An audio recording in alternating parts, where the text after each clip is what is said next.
Bonjour à tous, heureux de vous retrouver sur le plateau de Paris Turf TV pour votre quotidienne reçue 5 sur 5, l'émission du Quintet Plus et du 5-5. Pour m'accompagner aujourd'hui, Georges Bernard. Bonjour Georges. Bonjour Philippe, bonjour à tous. Georges en forme pour ce petit Quintet Plus 5-5 à Cannes-sur-Mer? Il y a eu des jours meilleurs, mais ça va. Il y a eu des jours meilleurs, bon, on va faire en sorte que ça aille au mieux. Avec un 5-5, bon, un lot, on va dire, moyen, des chevaux qu'on connaît bien dans cette catégorie, la piste en sable fibré. Ah, logiquement, vous allez nous le donner en 5? Oui, un véritable Quintet de fin de saison, oui, absolument. Qu'est-ce qu'on peut dire sur la piste? La piste, elle a réservé pas mal de surprises lundi. On a vu que les chevaux avaient du mal à venir finir, donc il serait peut-être bon d'aborder la ligne d'arrivée en tête. Sinon, écoutez, un début dans la ligne opposée, une longue ligne droite qui peut permettre à tout le monde de s'exprimer. Bon, 1600 mètres. Ouais, logiquement, même si c'est vrai qu'on a vu que ces derniers temps, c'est un petit peu dur de revenir.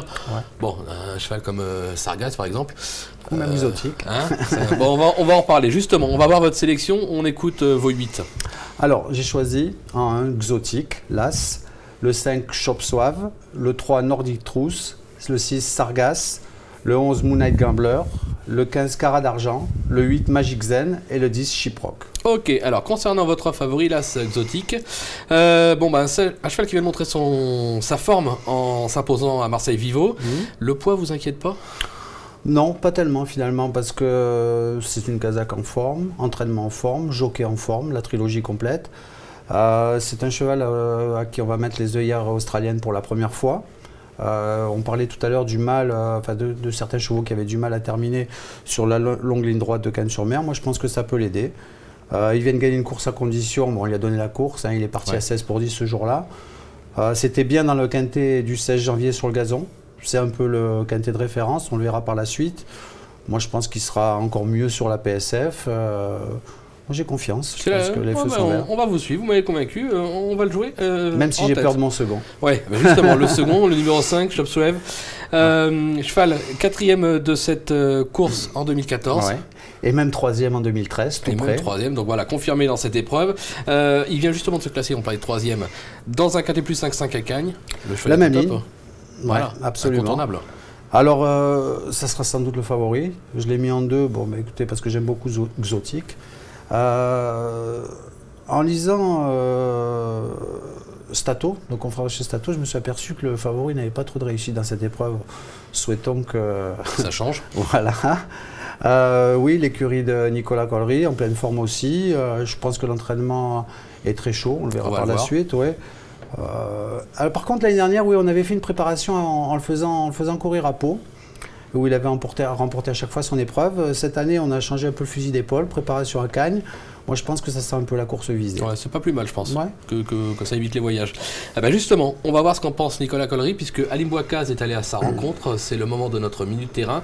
Nicolas Collery qui va également nous parler de son deuxième représentant, le numéro 11, Moonlight Gambler. On y reviendra, puisque vous l'avez placé en 5 dans votre sélection. On l'écoute, c'est la minute terrain. Alors, le cheval de M. Deodato, Chop Suave, a fait une bonne rentrée sur l'hippodrome de Cannes-sur-Mer, pour une course gazon. Le cheval courait bien ce jour-là, et battu par 2 bons chevaux, je pense. On mettait à distance les autres rivaux. Là, on arrive avec un cheval qui est en très très bonne condition, qui est vraiment monté sur cette course. La PSF est un avantage pour lui, on a un bon numéro, donc il n'y a pas de raison que ça se passe mal, on devrait logiquement être dans les 3 premiers. Et Gambler, lui, a un cheval qu'on a acheté à réclamer, qui a eu le plaisir de nous faire plaisir tout de suite à Deauville, en gagnant de très bonne manière. On a confirmé ici en étant 2e, battu un peu malheureux. Maintenant, ça nous permet d'arriver dans ce quintet sans surcharge, donc c'est un mal pour un bien. On se retrouve en bas de tableau, le cheval est en très bonne condition. Peut-être pas meilleur que l'autre, mais il a vraiment son mot à dire pour le quintet, donc il n'est vraiment pas à négliger, à mettre forcément dans les jeux. Bon, on va pas revenir sur la candidature du numéro 5, mais on l'a compris, c'est la confiance également pour le numéro 11 qu'on verra après. On va passer au 3e, le 3 Nordic Truth. Cheval qui monte de catégorie, mais le cheval est en forme. Ouais, c'est pour ça que vous l'avez placé en 3. Oui, invaincu sur le parcours. À réclamer, il est vrai, mais bon, en fin de saison, la forme prime la classe. C'est clair. Il a échoué. Alors, c'est un cheval qui a été on a tenté avec lui les handicaps en 42-43 de valeur. Il a à chaque fois échoué. Là, pour son retour dans les handicaps en 37,5. Vu sa forme, moi je pense qu'il est difficile de ne pas le mettre très haut. Ouais. Moi je lui vois une première chance. Surtout qu'il a un bon numéro dans les stalles, le 6, ça peut l'aider par rapport à la tactique de course. Les quintés précédents nous ont prouvé qu'il ne fallait pas faire fi des chevaux venant des réclamés.